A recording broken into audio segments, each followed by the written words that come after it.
it's 2:30, so I am going to jump in and start. And I want to thank all of you guys for being here, because I know that you could be anywhere today, and I choose to be here because this is one of my most important topics that I could talk about all day long. And it really gets me charged up because it's so important and has made such a difference in my life. I will say just a little bit of housekeeping. You may see Amy Davis here on the screen. She is the co-moderator today. Thank you, Amy. And so there will be times I'm going to be sharing links to some books or other resources. And so Amy will be sharing those in the chat. So you'll be seeing her name pop up there. And also she'll be following the chat and the Q&A. So if you've got questions, Amy and I will be watching for you. So I'm going to jump in on this topic, 3 strategies for building a consultancy that matters. So I know there is a wide variety of people at this conference. Some people are already founders, some are hoping to start a side gig, and some want to turn. Really, what I love to find is people who have one foot in on a job that no longer serves them and one foot out, and they're thinking, can I really start a business? All of those people are people that I would love to address today. And just a quick introduction into who I am. Oh, good to hear that you've been productive today too. All right, fast-paced, productive, and a pleasant day. So yeah, if you're just tuning in, I just had people share who you are, where you're from, and one word to describe your day. So it's good to see you guys jumping in. My name is Susie Hun, and my business is called Teach Your Thing. So you can imagine what I do. I help people who have some kind of subject matter expertise teach what they know. And what I like to say is, just because you know and love your thing, it doesn't necessarily mean you know how to teach it. So I have a long-standing education background. So I like to help people take what they know and amplify their impact through online courses, presentations, white papers. There's a variety of ways to teach what you know, and I help through courses and content creation. And I run a cohort program for people who are just starting up their own businesses and who have some kind of greater mission. And that is called Launch a Consultancy That Matters. So I'll be sharing a little bit more about that at the end. But I'd like to start by saying, if you're considering starting your own business, before I started my own, people would say to me, oh, that sounds kind of lonely, or it sounds risky, and it sounds like hard work. Well, here are the things that I have found it to be. It's not at all lonely. In fact, I connect with amazing people all the time, including all of you. I have found it impactful. I have found it profitable. Now, it's been a slow build. I am not going to say, if you want to make 7 figures in 3 months, I'm going to show you how to do that. I have slowly learned better and better every year how to be. I've been profitable all along, but it gets better every year. I will also say, though, I cannot bust the myth that running your own business is not hard work. It is hard work. But the way I see it, I'm working hard either way. And I would much rather do that in service of the things that I care about most. So why am I teaching this class? It's because I fundamentally know that today's economy requires new skills.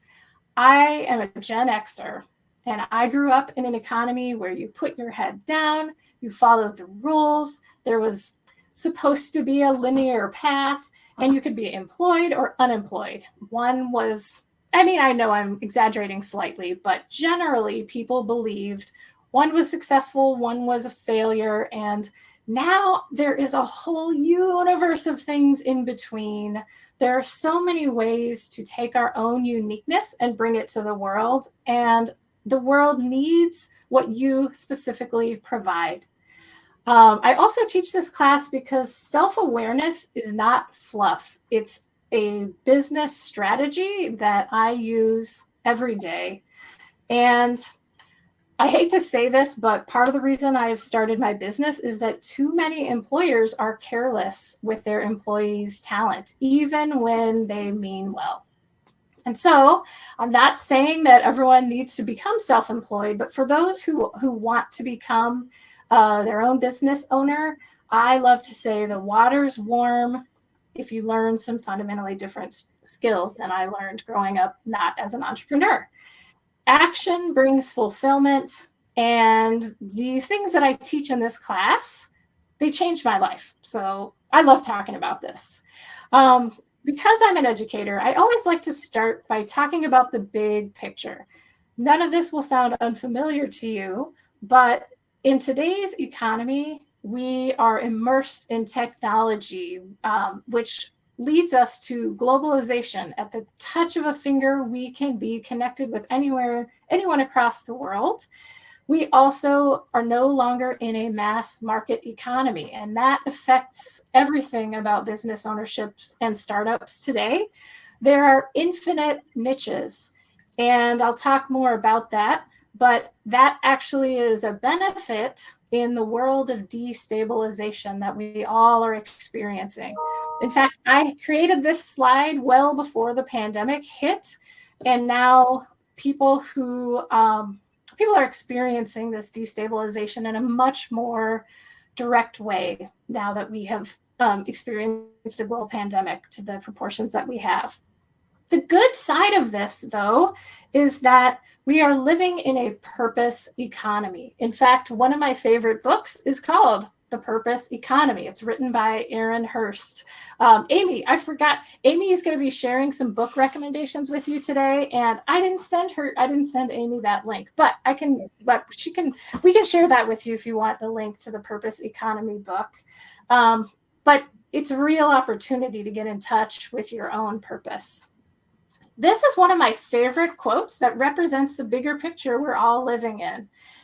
Our world is experiencing the imminent transformation of our firms from stable hierarchies to fluid networks. To somebody like me who is a Gen Xer, this is fundamentally mind-blowing.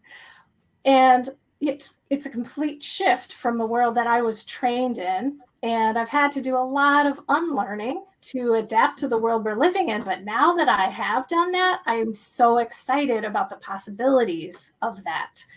We can create fluid networks, and this conference is a perfect example of that. I have examples of fluid networks that I get to choose, that I get to create based on new opportunities. I also like to give a quick definition of gig economy because I always used to assume that everyone knew what that was, but there was a very prominent leader that I worked with for a while who didn't know what the gig economy was. So I just thought I would point out that this is a labor market made of freelance or part-time workers who work a gig to supplement an income. There are many applications for that, but you might hear people talk about the gig economy. There are a lot of other terms you could apply. People talk about today's economy as the creator economy, or as I mentioned, Aaron Hurst calls it the purpose economy. There are a lot of words for it. I kind of like the creator economy. Here's another quote. Work has become unstable, decreasingly tied to organizational structures. In some ways, we are all becoming de facto freelancers on our own and navigating great uncertainty in every direction. That sounds scary to a lot of people, and it is if you're not prepared for it. But as I say, there are so many things that we can learn to recognize that there are a lot of opportunities and possibilities from that as well. Here is a slide that I always love to start with because I essentially grew up being taught that the comfort zone is where we all want to be. I now say that's actually not comforting because, as we've all witnessed, we are in such a world of destabilization that I actually think it sets you up not as much for success if your goal is to try to get to a comfort zone I think life's going to be a little bit harder. And this is where entrepreneurship comes in, because entrepreneurship prepares you to live in a stretch zone. Now, we don't want to be in a panic zone where we don't know what's coming next, where we're not in control of the situation at all, but we need to get comfortable shifting and pivoting, and doing some things that take us out of our comfort zone. So I'll just start by explaining that I worked for 15 years at the building you see behind me. If you are in the Twin Cities, you may recognize that as the Minnesota History Center. It's a place that's near and dear to my heart. I will always love it. I was a museum educator there, and I was a curriculum writer and teacher trainer. And my signature project was I was the project coordinator and lead editor on creating this book series, which, do you hear that clunk? If you have any sixth graders in your life, they will likely, no matter where they live in the state of Minnesota, almost every county of the state uses this book to teach Minnesota studies. So I could tell you a lot about that book. But unfortunately, I reached a glass ceiling at that job. I thought I'd be there forever. It was my entire friend network. It was my entire professional network. It was my identity. And so it was deeply painful to me when I realized this is a place where there's so many curious, resourceful people. There's not necessarily room for everyone to grow once I reached a certain level. And so I had started to listen to a podcast called The Good Life Project, and I started getting inspired by the world of entrepreneurship. So now I have taken the best of what I had before, which was education, and it changes the world, with my new love, entrepreneurship, which also changes the world. So I've combined those two to create my business. So I'm a founder of Teach Your Thing. I get to choose my clients now. I pick the projects that are suited to me. And I hope it doesn't sound too cheesy to say, I see possibility everywhere. There's so many options available to you. And this is my favorite message from business ownership and this talk in particular. You have medicine that you must own. I believe that. And it's been a process for me to give myself permission to believe in myself and my own unique medicine. So here's a philosophy that undergirds what I was just talking about. As a business owner, we seek connection and not perfection. This is something I had to unlearn from this mass market employee mindset that I lived in for so many years of my career. Also, forget about arbitrary rules like you're either unemployed or you're employed, and one's good, one's bad. That's an arbitrary rule that we no longer have to follow anymore. I also like to tell people you know more than you think you do. Too many of us are holding the best of ourselves back. And if you're struggling and really new to starting a business, the economy shifted on us, and it's not us, but we do need to learn some fundamentally different skills. And this one I also love: stop chasing jobs and find your work. So this leads me to the first of the 3 strategies of things I learned when starting my own business. So we need to figure out how to map our own market sweet spot. I love creating infographics. So this is one that I made based on a book called The Creative Entrepreneur, which is beautiful. It's by Lisa Sonora Neem. And she's got this sweet spot, as you can see here, which comes at the intersection of purpose, skills, energy, and market and profitability. And I'll go through each of these right now.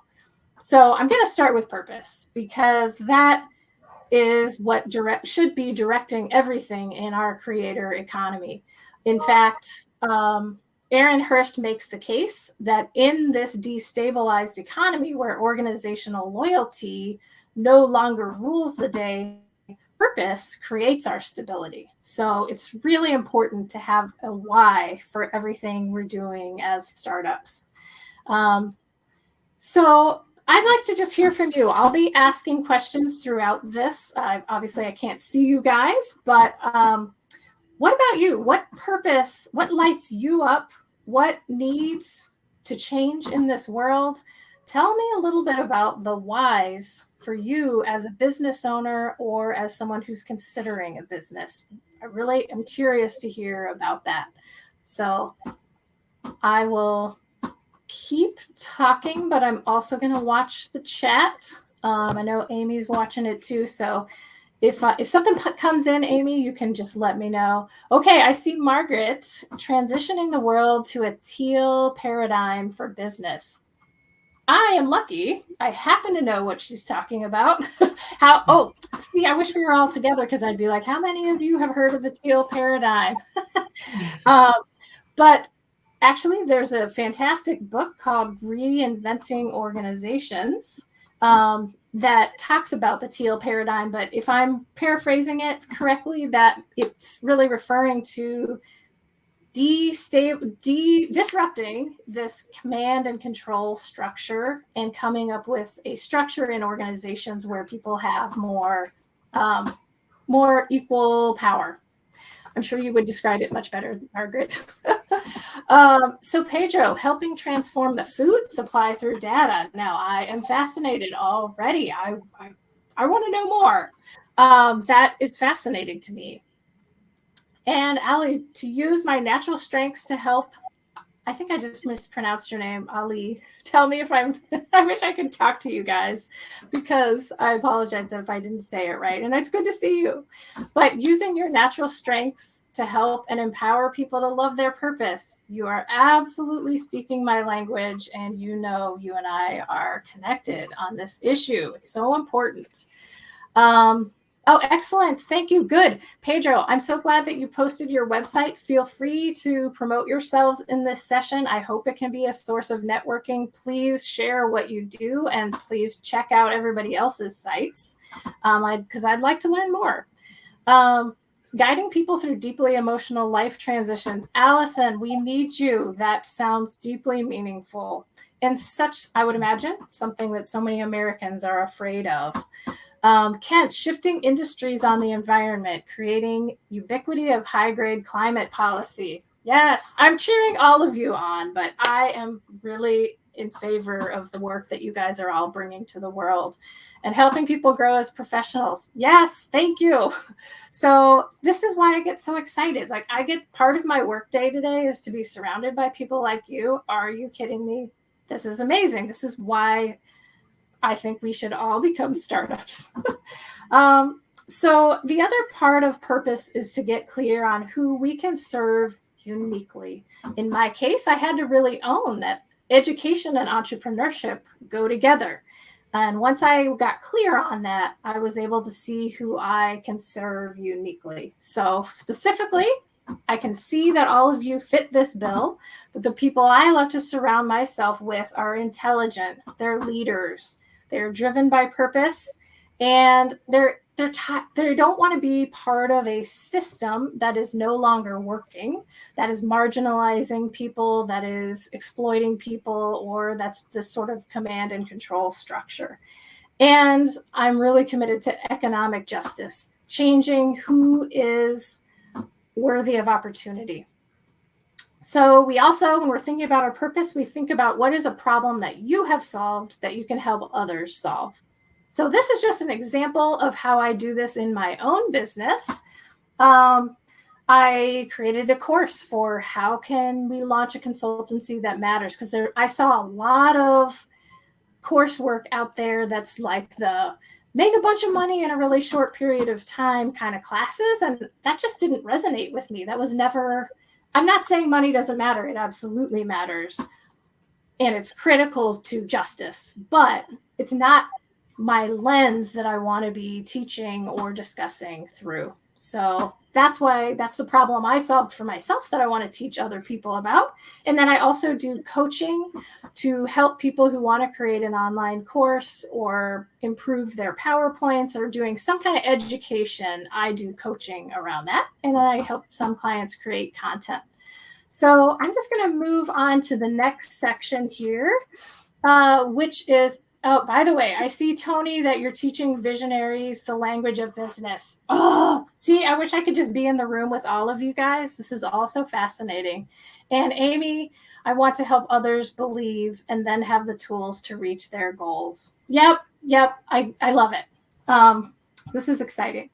So it sounds like you guys are pretty well in touch with your own skills. And this is the part that I like to spend the least amount of time on, because in our society, I think we're pretty well used to putting our skills forward. But I added one slide that really focuses on soft skills. And I would like to argue, just like I was saying earlier, that self-awareness is not fluff. It's actually strategic. I believe soft skills are what makes the differentiation in a business in today's economy. So I just want to make sure that when we're talking about skills, it's not just like on a resume where it's, again, I believe resumes are more representative of the mass market economy that we came from, and they don't really capture all of the skills that we really bring to the table. But I'm going to move to the next section because I think that it has less focus, and I want to talk about it. So that is energy and flow. In fact, yesterday I attended a session that was taught by an energy practitioner, and that was interesting to me because it's not something I know as much about. But I have absolutely found that when I follow my energy, and this is something I've had to work really hard on because I'm so used to following what's expected of me and basically ignoring my energy. I think that many businesses require their employees, whether it's formal or informal, to essentially ignore their energy and just do what's needed.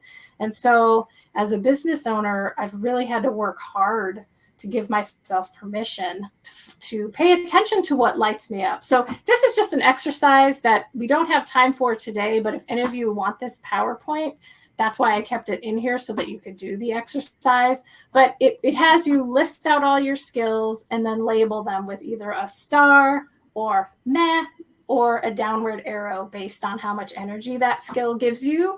And then keep the best and let go of the rest, and try to focus your business when you're starting on only those things that light you up. I am now in year 3 of having my own clients in my business, and it has taken me 3 years to give myself permission and trust myself enough to really do this. I spent the first couple of years, and it's not a bad thing, I spent the first couple of years as a freelancer taking on whatever came my way. And that was great because I was profitable and I had met some great people, but I'm really getting better at zoning in on only the things that I'm really a genius at, as opposed to the things that I can do it, but I'm white knuckling it. So that's something I really put a lot of focus on for those who are just starting a new business. Now, of course, this is business. This is not a hobby. And so when you start a business, you need to think about market and profitability. So, thank you, Jake. I'm glad you say that you love following your energy. It's something that I don't know that a lot of discussion happens about when we talk about starting a business, but it's, to me, one of the most important things to pay attention to. But of course, we do pay attention to marketability, but I want people to be thinking about, what evidence do you have that people are paying money for the thing that you want to bring to the world? So if you're thinking about starting a business, one of the strategies, as you really think about that market sweet spot, is to list examples of existing offers that relate to what you're wanting to do. And a lot of times when people are starting out, I find that they're afraid that there's not going to be, they're afraid that they have to create some brand new thing and, blow people's minds. Well, actually, it's a good sign if there's already a market for something, because that means people are willing and able to pay for that thing. So you don't even necessarily have to create something brand new, But what I would encourage people to do is think about, what are people paying for? And then how can you overlay it with your skills, your energy, your purpose? We're starting to layer together all of the market sweet spot. So that is an exercise that is not quick, but if you can think through all of those questions, that'll give you a really good sense of where to start your business. So putting all those pieces together is how you do the first strategy, which is to map your market sweet spot. So, whoa, that is crazy. I had said that section would be done by 2:55. It is 2:55 on the nose. I can't believe it. All right, so we're kicking along here. The next thing, the strategy number 2 is to conduct a field study. And this is something you may have done, but I want to talk about my experience with this because this actually surprised me. And you may have different names for this, but essentially this is an intentional process of finding other people who are already offering something that's similar to what you want to bring to the world. So, what are the benefits of doing this? The number one benefit that came through for me that I did not expect actually was it shows how you stand out from, I put the competition in quotes because I believe in today's creator economy, competition is less of a problem than it would have been in a mass market economy. I'm not saying that you don't have to worry about competition, but I think if the better job you do bringing your own uniqueness to your business, the less you have to worry about competition. Even so, though, you do need to know how you stand out. The thing that I think is challenging for new business owners is that they often want to serve too many people doing too many things. And it's hard to be brave and say, this is really who I am. This is what I can uniquely bring. And so I think often the bigger competition is our own fears of bringing our true selves to the table and apathy, quite frankly, or a lot of noise and distraction because people are just faced with so many choices and so much data right now. But so a field study shows how you can bring yourself out into the marketplace. It also shows trends, what's happening out there. In fact, I just joined a mastermind today of an amazing business coach who happens to be on this call, and I highly recommend. But one of the other participants was saying she wants to disrupt how small businesses are using video. She says so many businesses are kind of traditional in their expectation about video. And so her uniqueness is that she brings really creative, short, trendy type videos into people's consciousness. And I thought that was really interesting. A field study also gets you out of your head. I cannot tell you how hard this has been for me. Maybe you can tell from this presentation so far, but I'm somebody who gets in my head. I know where I'm going. I'm very focused, and I'm not as good at just letting myself be a human being. And oddly enough, I've learned the better I get at being a human being, the better I get at being a business owner, and vice versa. And there's kind of a weird alchemy there that I did not anticipate. And so that's one of the things I like to try to teach people when I teach. Well, here's how I did this. And so a field study also guides how you can shape your offering. So when I did a field study, this is what I did. I simply filled out this chart. It's not even all that fancy pants, but it worked.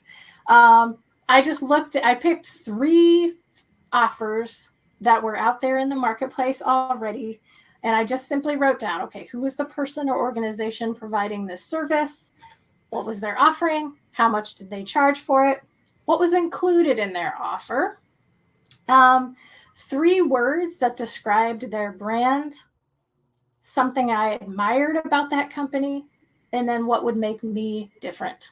And so It was pretty straightforward. You could do this if you really wanted to be quick about it. You could do this in 20 minutes, or you could go deep with this. But I learned a lot that really surprised me when I did this. And when I went about this exercise, I had this idea that it would close options for me. I thought it would be a scary thing because I thought, oh, everybody out there is going to I'm going to realize, oh, what I want to do is already out there. And so forget it. Why even bother? In fact, what happened when I did this was I realized some things that made me different. And so specifically, this is just kind of general. Here's what I mean by that. I am an instructional designer. Now, I've learned in my first year as a business owner that not everybody knows what that term means. So I started calling myself a learning strategist. It's the same thing. In both cases, what we do is we take complex information and we distill it down to a format and offering that the learner needs. That's what I do. And when I looked now I'm talking about back before I figured that out and I was doing my field study, I looked at some other instructional designers who had gone freelance. And what I found was the ones that I looked up tended to be very corporate. They were formal. They were super academic. They kind of had some monochrome look and feel because I think they were trying to be very professional and respected. And that's not a bad thing. I admired a lot about that. These people were super tech savvy. They were absolutely well positioned for their audience. In particular, a couple of them had some very strong IT focuses to what they did, which was impressive. And they had some really strong support features. But here's what I saw that still to this day, I benefit from having done that early field study is I saw, here's how I'm different. And I'm going to tell a story about this. This story still kind of makes me cry. Like it really meant a lot to me. This was in my early days 4 years ago. I had a business coach at the time who is amazing. His name is Stephen Worley. He's got a podcast called Life Skills That Matter. If you have a chance to check out a small business podcast, I highly recommend it. But in any case, here's a conversation he and I had. I had come to him and I said, Stephen, I want to create an online course about how shy people can start to give presentations. Because right now I'm giving you guys a presentation. Maybe you don't know, the very first presentation I ever gave in my professional life was at the Minnesota Historical Society. And I tripped over my words. My face got red. I froze right in the middle of it. There were some sweet people in the audience who came up to me. I still, to this day, remember this one guy. He came up to me and he was like, I just know how hard it is to present, but you're still here. Like, he was so sweet, but it was not good. Well, but so I had to learn. I learned it. Let me tell you, over the years at that institution, I learned how to give presentations. So I came to Stephen and I was like, maybe I could break down all the things that I did to get from A to B, turn it into an online course. And I was all pumped. Well, then I did a field study. And one of the things I found was a course that was on Skillshare. I don't know if you know it, but it's a course creation platform. And that's where I wanted to test. I wanted to experiment with the platform. And that's where I was going to post my course. So I'm like, Stephen, okay, I'm going to go look at the Skillshare courses and I'll get back to you next week. So I did it. And then I froze because I saw a class on there that was so good. It was created by this guy who he teaches people how to give presentations professionally. He'd been in business for many years. He was super confident. He was like this young 30-year-old confident guy. And he had all these awesome topics. And so I went back to Stephen the next week and I'm like, oh, Stephen, I am not creating that course. No way, no how, no go. And he's like, whoa. He's like, Susie, you just spent an hour last week telling me how excited you were about creating this class. And here's where he said, that guy's course sounds great, but he does not have your voice. And here's what he said that still resonates with me to this day. He said, some people want a confident, young, white dude. And he's like, but not everyone does. He's like, some people would rather learn from a middle-aged woman who talks about how her face got red and who openly admits that she was shy. So he's like, there's room in the marketplace for both of you. Make that course. So that is what I did. And I ended up, this is the stats. I just went there this morning. These are the stats from that course I posted. It has earned $1,000, had more than 1,000 students, and 19,000 minutes watched. And I would say, I actually just did this as an experiment. I threw this course up there in 2017 and have not looked at it since. But every month I still get income from this class, and I kind of can't believe it. But it's because I used my voice. Here is a picture of my dog, Frankie, who I tell about in the class. And it's just an example. Now, granted, this particular example is not an example of me gaining tons and tons of money and fame or anything, but it is an example of me not missing out because I was afraid that my voice didn't matter. I think there are some people who would have missed out, and I would have missed out had I listened to my fear. So I want people to think about that when they're considering starting their own businesses. And I realized that as the business owner, a lot of what I bring to the table is warmth. And I often talk about, I have a lesson in my cohort that's called Know and Love Your People. And if people are afraid to use the word love in a business context, they might not be my client, because I'm going to bring a lot of care and feeding to you as my client. And that's how I operate. It's part of how I differentiate myself. I don't want to be academic and stiff. Now, I'm scholarly. I've got a lot of chops in what I'm doing, but I learned that I could differentiate myself by being warm and being an instructional designer. So that brings me to my final strategy, which is create a pilot to validate your first offering. This really gets to that thing I was saying earlier about it's so easy to get in our heads and just get stuck in trying to be perfect all the time. So this is one that's been kind of hard for me, but the more comfortable I get with creating a pilot, the better I become as a business owner. So if you've been involved in the startup world at all, you may be familiar with the term minimum viable product, or MVP. There are different words for it, but basically the pilot just means come up with a product with only a basic set of features, enough to capture the attention of early adopters and make your solution unique. This is something that I did when I created my cohort program called Launch Consultancy That Matters. And I'll talk a little bit more about that.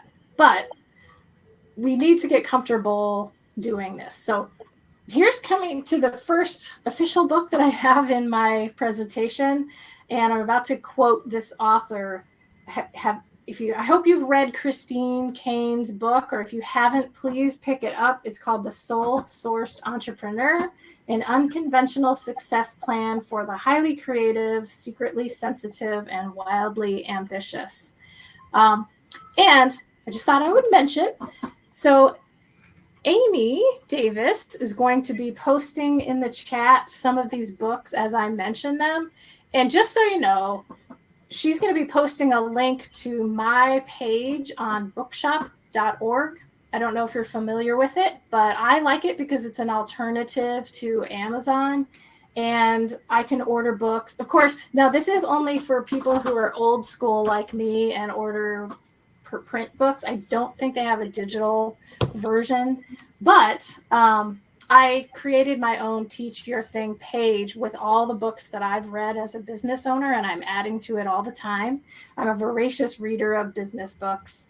And so just so you know, when Amy sends you the links to these books that I mentioned, they are an affiliate link, and I do get a small portion of the proceed for anyone who buys from that link. But don't feel like you have to do that. Just know that if you want to support independent bookstores and my page, you can do that, or order it from someone else. But with that, here's what Christine Kane has to say about pilots.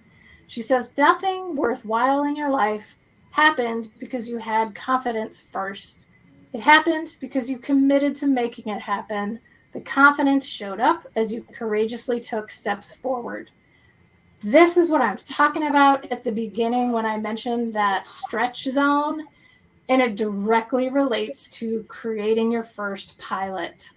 If you can't ultimately get comfortable with the idea that Christine Kane mentions here, it's going to be really hard to bring this imperfect, small, incomplete version of whatever you want to bring to the world. But that's what it takes in order to get your first offering off the ground. Another book that I love is called Company of One, Why Staying Small is the Next Big Thing for Business. It's by Paul Jarvis. And this is what he has to say about MVPs. Focus on where you can test the waters without a massive investment of time or money, and then pay attention to what happens when casual contacts turn into customers, even if it's only a handful at first. Why did they buy? And most important, how can I help them succeed? That's what business ownership is all about, is you using your own uniqueness to help other people get better in life. And the more you get comfortable owning your own unique medicine, the better you are at bringing that into the world in strategic ways. So this is why you've got to get out of your head when you're putting together your first pilot program. And this comes from a book called The Right It. It's by Alberto Savoia. And he calls there's a section in there called The Four Trolls of Thoughtland. And this is what he says happens when we are stuck in our heads. One way we can get stuck in our head is that we have the lost in translation problem. And what this means is that you have a really strong idea of like, I've got this thing that I want to create, and it's been in your own mind for so long that you forget that other people are going to come at it from a different place. And unless you create something and put it in the hands of your audience, you won't recognize soon enough that what you're creating may not even make sense to them yet. The second problem that Savoia mentions is called the prediction problem, that we as human beings think we're great at predicting what's going to happen in the future, but in fact, we aren't always right. And so you've got to test and try it out. The next is the skin in the game problem. I don't know if any of you have experienced this, especially those who already are business owners, but if you have the skin in the game problem, you might go to your friends and be like, I have this great idea for a class. Would you guys take this class if I created it? And they're like, oh yeah, that sounds awesome. Well, you don't really know if they would actually take the class until you create a pilot version and then say, who's willing to pay money for this class? Because until people really have skin in the game, you don't actually know if there's a market for what you're trying to sell. The next is the confirmation bias problem. It's kind of similar to some of the other ones, but this is saying like, I see my own context so strongly that I'm missing something.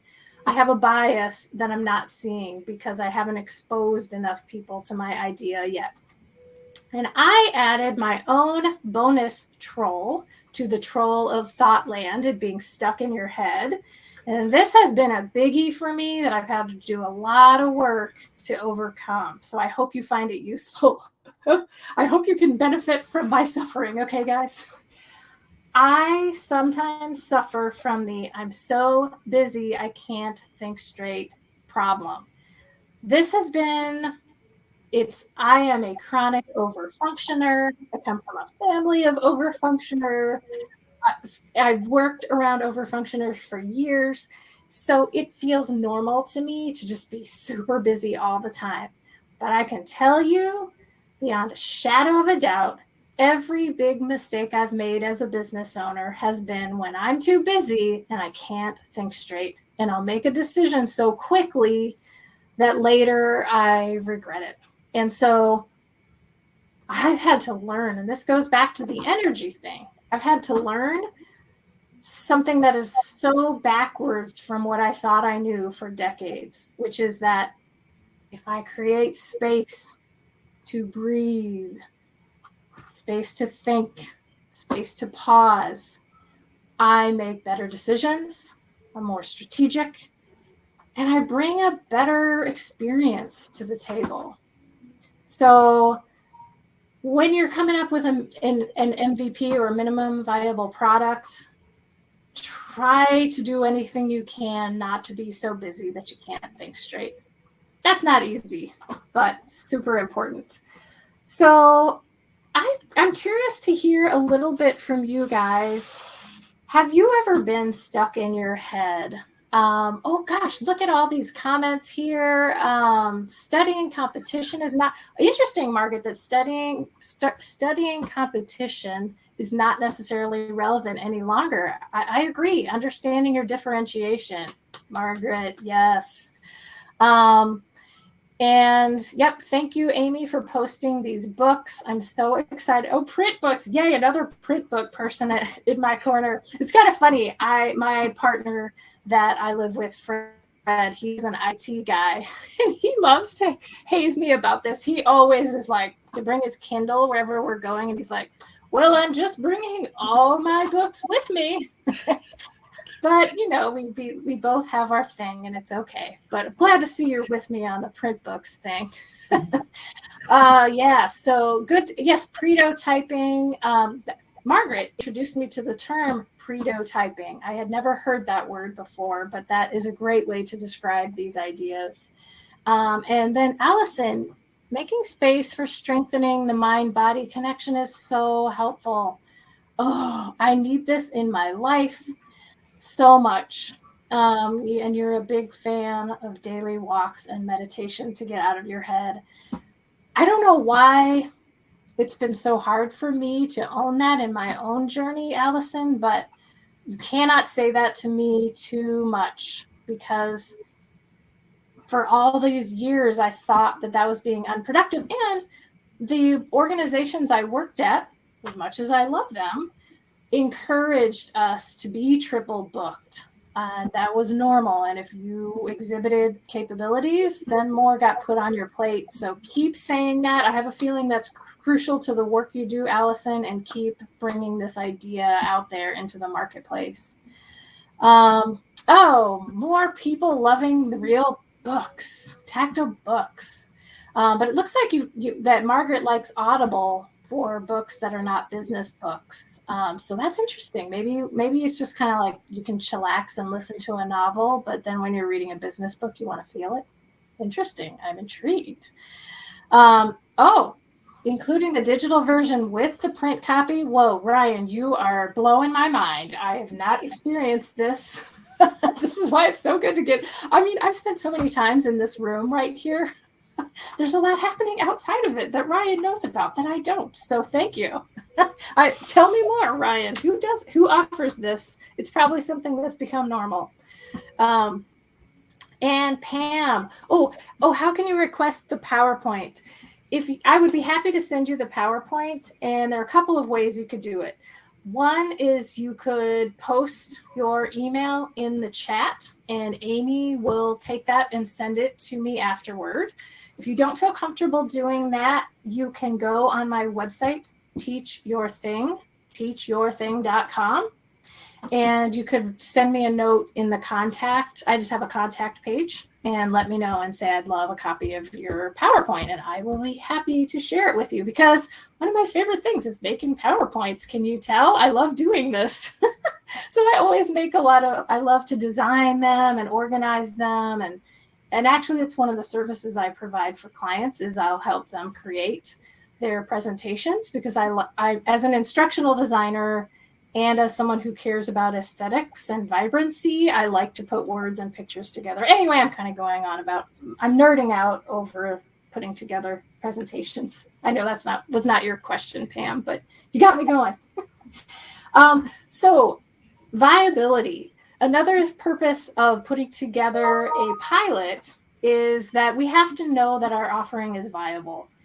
There are so many times that we can think something's a great idea, but until people are willing to pay for it, we don't actually know. So you've got to get your people from point A to point B.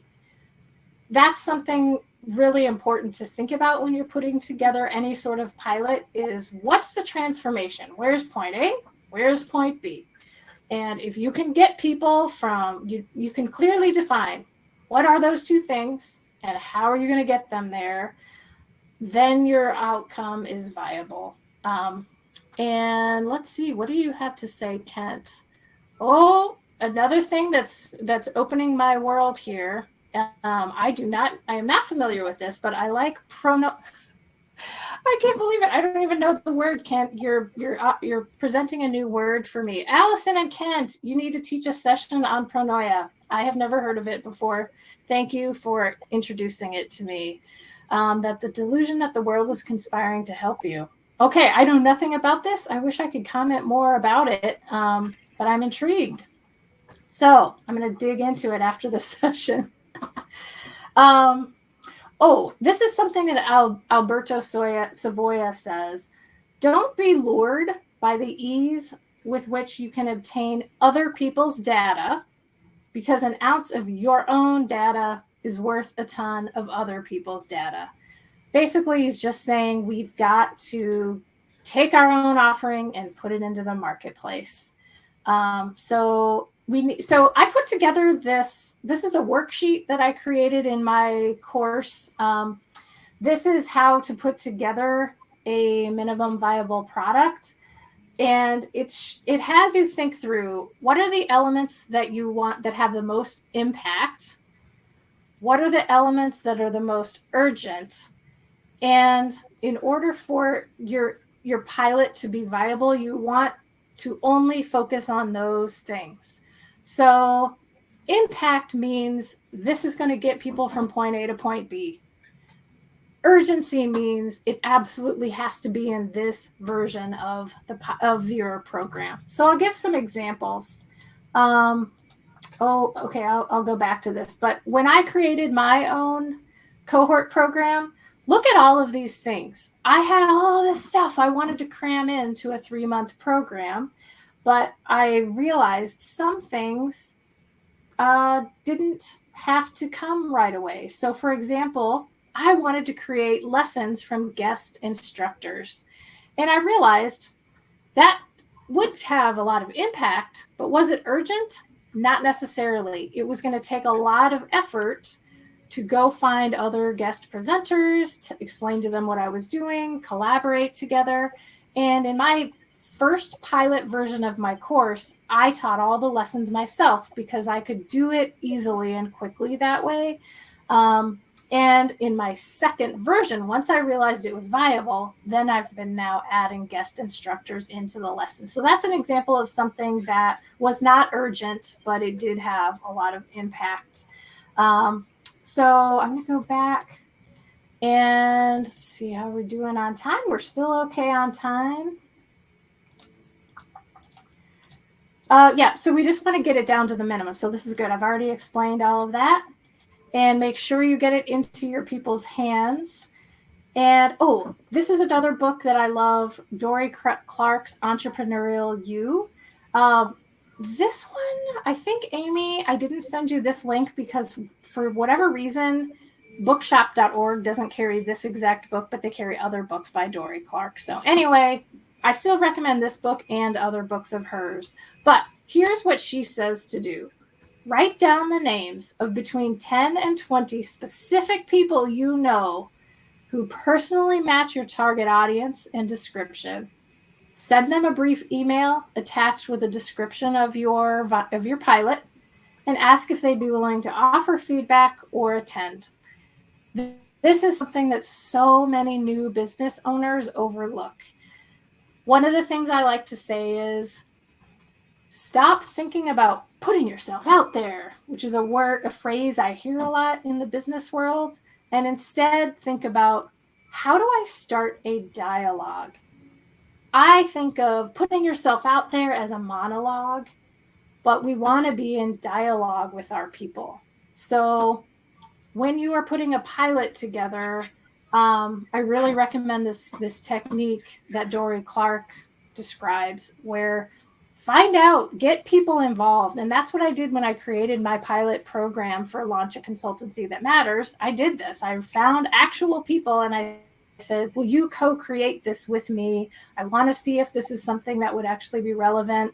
And from there, I've now built the program and I'm in our third iteration of it. But I did not just create it in my head, because this is the other thing. Testing is not the same as the real thing. So, for example, I had done some testing of different online course platforms because my course is very collaborative, it's very interactive, and I needed to have a forum where we could all really engage. And so I tested several different online course platforms. And in the middle of the pilot, I switched a couple of times because once I was actually doing it, I realized there were features in the program that I'd initially rejected that actually had turned out to be important when I had real people in my program. So this is just a screenshot of my online course, which is also a community cohort program. So this is called, the platform is called Mighty Networks, but it doesn't matter. There are lots of platforms out there. For my own purposes, this turned out to be the right platform, mostly because I really wanted a strong community component. Yes, it's an online course, but it's really about engaging with the cohort. So they had features that I needed that did not reveal themselves in my early test. So I'm going to breathe and say, if any of you know anyone who is starting a business or thinking about it and would like encouragement, my next cohort here it is, Launch a Consultancy That Matters, is on the left there. This is a 12-week program. We have small groups and we work through I created video lessons that have PowerPoints like these and then worksheets that go with them. Here are the lessons there's one lesson every week, and then we meet as a group twice a month, and it goes for 3 months. The next version starts on October 11th. And so if you know anyone who might be interested in that, this is the class. If you register, again, it starts the week of October 11th. If you register in October, it's $649, but there is an early bird registration that's $599. So anyway, that's one thing that I would love for you guys to share in your networks. If you know of anybody that might benefit from that. I have so enjoyed the past 2 cohorts. It's just been so much fun. And in fact, one of the women from my cohort spoke at Twin Cities Startup Week this week, and it was really exciting to see the energy that she brought to it. And she wouldn't have done that had she not been in the cohort. So we're all about taking action. Also, I'd love to be in dialogue. As you can see, I already have so much I want to learn from you guys. Feel free to send me an email or go on my website and sign up for the contact form and let me know if you have a question about anything we've talked about today or want to talk more. Or of course, if you know about anybody who's interested in the cohort program, let me know.